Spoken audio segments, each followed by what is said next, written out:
don't be afraid to test things, because if you're only doing SEO by according to some type of checklist, like over and over again, you will lose that curiosity that even SEOs need to have, even if you're like more of the technical person. So don't be afraid to test things, but just be very careful where doing it. Because if you find something that works really well after testing, that can make a huge difference for the project.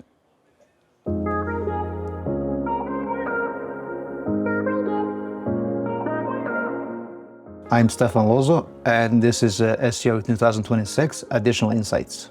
Stefan, what's your number one SEO tip for 2026? Well, I would definitely suggest for both for agency, freelancers, and companies not to neglect the traditional SEO just yet.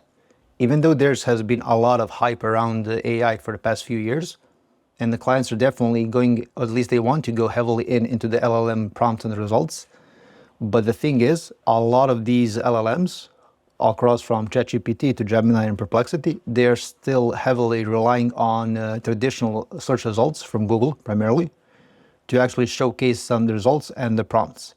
I would definitely say that it's not just about the AI results. You still need to be definitely present on Google and other traditional search engines. Got you. Okay. So even if you're optimizing for AI take a lot of the results from Google, so you might as well optimize for Google, and then you should hopefully appear in AI search results. Oh yeah. There's definitely a few steps in that process. Obviously, you still need to have the optimized content, but it's more of the format. How do you actually structure it? So nowadays, it's more about making the content on the page more digestible and skimmable for users. And this means by adding more subheadings anywhere from H2s, H3s, and H4s, but also including some important either comparison tables or bullet points or anything that is more easier to digest the content. If you remember several years ago or even before, it was pretty much just enough to have a huge chunk of text that is SEO optimism friendly according to some content tools. But now, if you really want to appear additionally in these LLMs, you need to make your content more digestible for the actual user and also for the LLM bots who can show your content in the LLM results. Got you. Okay. So I'm going back to, I guess, what you define as traditional SEO, because you started off by talking about don't neglect your traditional SEO just yet. How would you summarize the core traditional SEO activities now in 2026?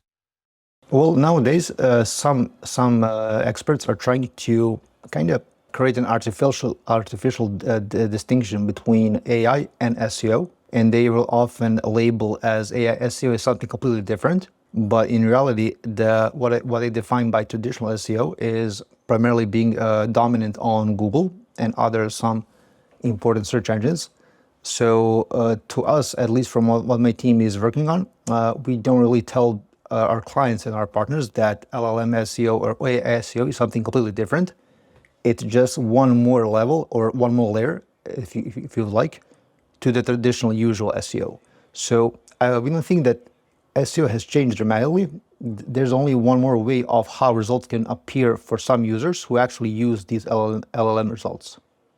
So if we're packaging up our services as an SEO consultant, as an SEO agency, how should an SEO define their services? What are the core services that they need to take to a prospective client? Are you talking about from the client perspective or from the agency perspective? Well, let's look at both, because I mean, what specifically are clients looking for, and what appeals to clients in terms of the services that they're going to request, and how should an agency package up what they offer in order to likely appeal to the client? Well, yeah, got it. Thanks. So you definitely should have both if we're talking about some type of agency website. So I would definitely encourage you for the agency to have both a page for traditional SEO or something maybe more specific if the agency is doing it, like maybe local SEO or e-commerce SEO, because some clients will definitely type just something like SEO services in a specific area or a specific town, while some other clients actually will type something like AI SEO. So it's important both for clients and for agencies to get those clicks and leads, even though they will eventually still end up in doing the traditional and actual SEO. I think it's a matter of preference. So some clients will type something like just SEO services, while other will type something like AI SEO services. And as an agency or a consultancy, you should have definitely both. But both of them are leading essentially to the same strategy and to the same SEO campaign. And you're based in Serbia. If a prospective client types in AI SEO to a search engine, are they likely to be looking for an SEO service provider based in Serbia?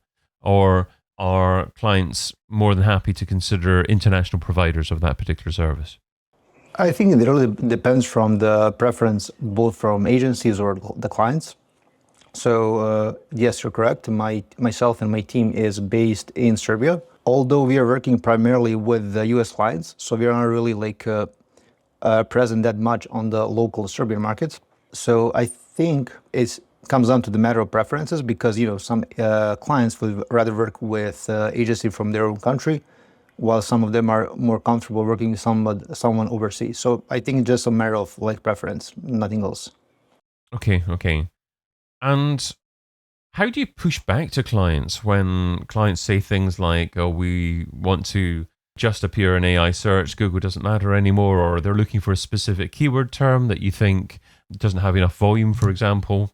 How do you best have a conversation with a client to persuade them that your suggestion is the right path to take?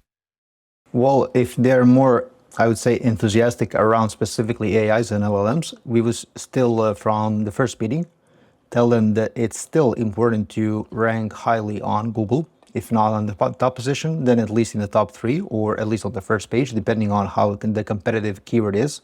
And by gradually over time, telling them from week to week or every 2 weeks, depending on how often we actually have the calls, they are still aware that Google is still big, even though they would like to appear more on AIs and LLMs. So we are definitely trying to educate them on that Google is still a big player in the market. You cannot really avoid being present on Google, regardless of the industry. And over time, they understand that it's definitely still valuable to be present on Google. So it's not like a separate thing that they can appear only in LLMs, because in order to actually appear in the LLMs, not only do you need to you should have presence on Google, but you also need to have more visibility online in general.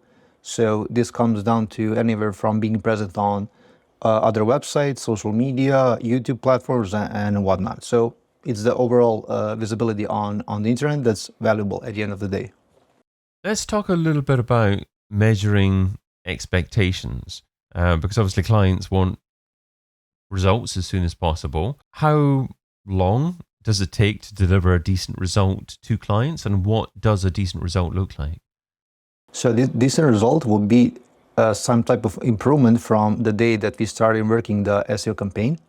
And before we actually start, first thing we need to address is what is the current state of the website in terms of the traffic and the leads.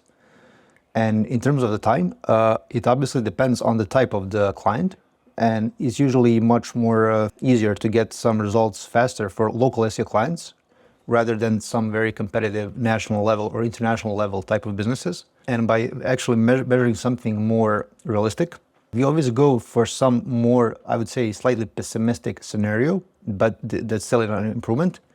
Because if we over-deliver that first initial expectation, the clients are usually much happier than what we started with. And obviously, the feedback from their end is very important, because we need to understand what is the current monthly state of their leads, how valuable is that is for the business. And some clients are comfortable with sharing some average revenue streams on a monthly basis, while others are kind of more hesitant to do so. But I think this step of providing getting the feedback from the clients back to us, because that way we can easily measure what is the actual impact of the SEO campaign. So to summarize, I would say to don't go too crazy with the expectation. I mean, you obviously need to create some result, and it's usually some ROI from at least 2, 3, or even more, depending on the niche and the client. But don't overpromise something that is very unrealistic. Try to be pessimistic at first and then build on top of that later. Okay, and you also mentioned leads there as well. Obviously, clients will have their own goals, their own targets that they want to achieve. Is that what you try and do in terms of working towards objectives with clients, to look at what their existing goals are and to help them achieve that? Definitely, because before we start doing the SEO campaign, first we need to understand the overall, what's their marketing effort in general, because you always want to align the SEO efforts with the overall marketing efforts, and the overall marketing efforts need to be aligned with the overall business goals. So it's actually very important for us to understand the business, what's the most important thing on their website, what types of services or products, because it's usually either some products or some services are slightly more important than others. And we are trying to understand that hierarchy of their products and services, because that way we can know which pages to start optimizing first that will actually generate enough results or enough leads to actually create the ROI as soon as possible. So I think this business understanding is definitely important before you actually start doing SEO. Because if you're not doing that part, you're essentially just doing the SEO without the context, and you're just increasing clicks, which doesn't necessarily always mean that they will get the results back. I wanted to add one more example, just one more example. So we had examples before where the client has a very good stats in the Google Search Console in terms of the increase in clicks and impressions and everything, but in reality, their sales didn't increased at all. While on the other hand, we even had situations where client had visually negative impact in Google Search Console, but their sales increased because the quality of that traffic was improved over time. So even though sometimes the stats in the Search Console can look impressive, they sometimes will probably be different on their business side of things. So it seems that it's essential to have close conversations with prospective clients to establish exactly what their goals are in order to construct a fairly bespoke service for the clients. What happens if you choose to go down the white label route? If you choose to offer white label services, do you still actually want to have one-on-one conversations with clients, or then do you have to rely on a third-party agency to act as the go-between between you and the client? And if so, how does that work? I would say it also comes down to what the preferences are. In our case, just to clarify a bit more about our agency. So our agency, Lozo Digital, has this two ways of doing things. We can obviously work directly with clients, and we can sometimes work as a white label agency for another bigger agency, because those are two different models and they require two different approaches. So some agency actually want us to be present and active on the calls. They pretty much give us ownership of the specific account and the client, while some other agencies would like for us to be completely invisible or behind the scenes. So I think there's no a definitive answer. It still comes down to the preferences of how a certain agency wants to operate it, to conduct their business. So how do you see the traditional SEO agency offering continuing to evolve over the next year? Well, if you're going to be a so-called traditional SEO agency nowadays, it's more riskier than before, because I think because there's so many SEO agencies in the world, you always need to have some type of modifier for what you're actually doing. Meaning that you shouldn't be for a long time a general SEO agency. Over time, you should get something more specified, like a local SEO agency or a web shop local SEO agency, something like that. Because when you try to niche down to a specific target or audience, usually you'll be more and more successful over it. But I think that being the general SEO agency, at first, it's okay. Maybe for the first year, 2 or 3, depending on how big you are. Because over time, you will get a certain amount of portfolio within a specific area, which will allow you to specialize in only that thing. So I would say it's a process. Not to be a general SEO agency for too long. Try to find something that you're really good at it. So it can be anywhere from being only good at technical SEO, be really good at content optimization or link building, but try to find your angle where you're really good at it. Stefan, what's the key takeaway from the tip you shared today? Don't be afraid to test things, because If you're only doing SEO by according to some type of checklist, like over and over again, you will lose that curiosity that even SEOs need to have, even if you're like more of the technical person. So don't be afraid to test things, but just be very careful where doing it. Because if you find something that works really well after testing, that can make a huge difference for the project. Stefan Lozo is SEO consultant and founder of Lozo Digital. Find out more over at lozodigital.com. Stefan, thanks so much for being part of SEO in 2026. Thank you, David. It was a pleasure. I've been your host, David Bain. Get your copy of SEO in 2026, the book, over at SEOin2026.com.